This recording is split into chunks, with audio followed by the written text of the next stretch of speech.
बड़ी निष्ठा और धर्म के साथ अपनी प्रजा को पालते। एक दिन की बात कि वह कहीं विदेश में किसी अन्य राज्य में गए, वहाँ उनको एक हार बड़ा प्रिय लगा।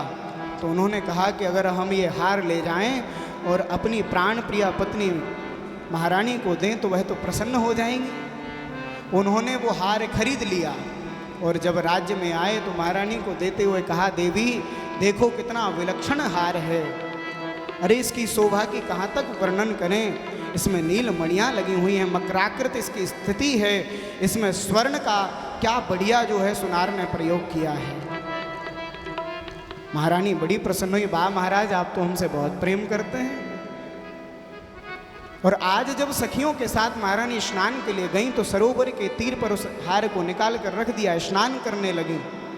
तभी एक कौवा ऊपर से आया और उस हार को चोंच में दबाकर उसको चमकीला चमकीला सा लगा कुछ खाने की वस्तु होगी, उस हार को चोंच में दबाया और उड़ गया।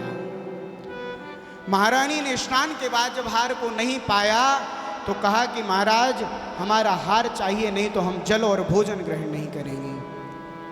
रानी ने संकल्प कर लिया।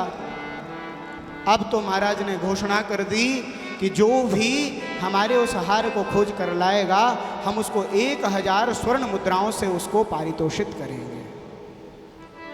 जिन जिन लोगों के कानों तक खबर गई उनमें से 10-50 लोग उस हार को ढूंढने निकल गए। सायंकाल तक हार नहीं मिला, 4 घंटे 5 घंटे व्यतीत हो गए। अब महाराज ने घोषणा कर दी कि जो भी उस हार को ढूंढ कर यहाँ लाएगा हम उसको 5 राज्य का सरपंच बना देंगे।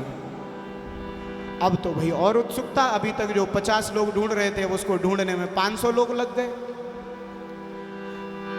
अब तो प्रातः काल हुआ, तब भी जब हार नहीं मिला तो दूसरे दिन महाराज ने घोषणा कर दी कि आज हम ये घोषणा करते हैं कि जो हार को ढूंढकर हमको वापस देगा हम उसको अपना राज्य आधा करके आधे राज्य का राजा बना देंगे। अब तो पूरे नगर में जहाँ देखो तहाँ केवल हार की चर्चाएं, लोग हार को ढूंढने में लगे हैं। उसी समय एक लकड़हारा लकड़ी काटने के लिए जंगल में गया। जंगल में नीचे एक बहुत गंदा गड्ढा है जिसमें मलमूत्र आदि भरा हुआ है, और उस मलमूत्र के उस गड्ढे के ऊपर चारों ओर जंगल है। जब वह निकल रहा था तो उसने देखा कि नीचे उसी मलमूत्र के भांड में हार पड़ा हुआ है। जब उसने उस हार को देखा तो सोचा कि अरे पेड़ काट काट कर कहाँ तक बेचूंगा, एक बार में यदि हार ढूंढ कर महाराज को दे दूं तो आधे राज्य का मालिक मैं हो जाऊंगा, राजा बन जाऊंगा। उसने कहा कोई बात नहीं, मलमूत्र में एक बार ही तो जाना पड़ेगा लेकिन जीवन भर के लिए संपत्ति मिल जाएगी। ये विचार करके कुल्हाड़ी को फेंका और डुबकी लगाई।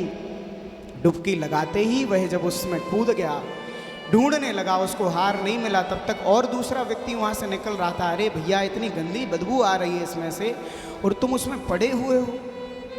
उसने कहा पड़े हुए हो, देखो यहाँ हार पड़ा है, यदि ये हार मिल जाए तो कोई बात नहीं। अब तो दूसरे ने देखा तो दूसरा व्यक्ति जो था वो भी उस गड्ढे में कूद गया। हार, ये मोह लालच तीसरा चौथा करते अब तो मानो महाराज की आधा शहर, उस बहुत बड़ा गड्ढा था वो, तो आधा शहर उस गड्ढे में कूद गया, लेकिन हार नहीं मिला। राजा तक खबर पहुंची, स्वयं वो राजा भी आया। उसने सोचा कि मुझे आधा राज्य किसी को देना नहीं पड़ेगा, एक बार इस गड्ढे में जाना पड़े तो जाना पड़े। और वह राजा भी उस गड्ढे में कूद गया। जब वह उस गड्ढे में कूदा, बहुत देर तक ढूंढा, लेकिन जब हार नहीं मिला तब वहां क्या देखते हैं कि वहां से एक महात्मा हमारे पूज्य श्री महाराज जी जैसे निकल रहे थे। और जो महाराज जी जैसे वो महात्मा वहां से निकल रहे थे, उन्होंने देखा कि राजा भी उस मलमूत्र के गड्ढे में पड़ा है, तो पूछा कि भैया यहाँ क्यों पड़े हो। और उस जब राजा ने ये प्रश्न, राजा से ये प्रश्न उस महात्मा ने किया, तो राजा ने कहा कि आप ये देखिए इसमें ये हार पड़ा है। उस हार को जैसे ही उस महात्मा को दिखाया कि वो महाराज जी जैसे, महात्मा ने खींच कर एक थप्पड़ महाराज को लगाया और कहा कि मूर्ख, जिस हार को तुम नीचे ढूंढ रहे हो ये हार तो वास्तविकता में वहाँ है ही नहीं। वह तो ऊपर देखो उस वृक्ष की डाल पर टंगा हुआ है, और उस डाल पर जो टंगा हार है उसकी परछाई इस गड्ढे में पड़ रही है, और उस परछाई को ढूंढने में लगे हुए हैं। अब ये समझें, ये केवल एक कहानी नहीं है, ये जो मलमूत्र का भांड है, ये गड्ढा है, यही ये संसार है जो मलायतन है।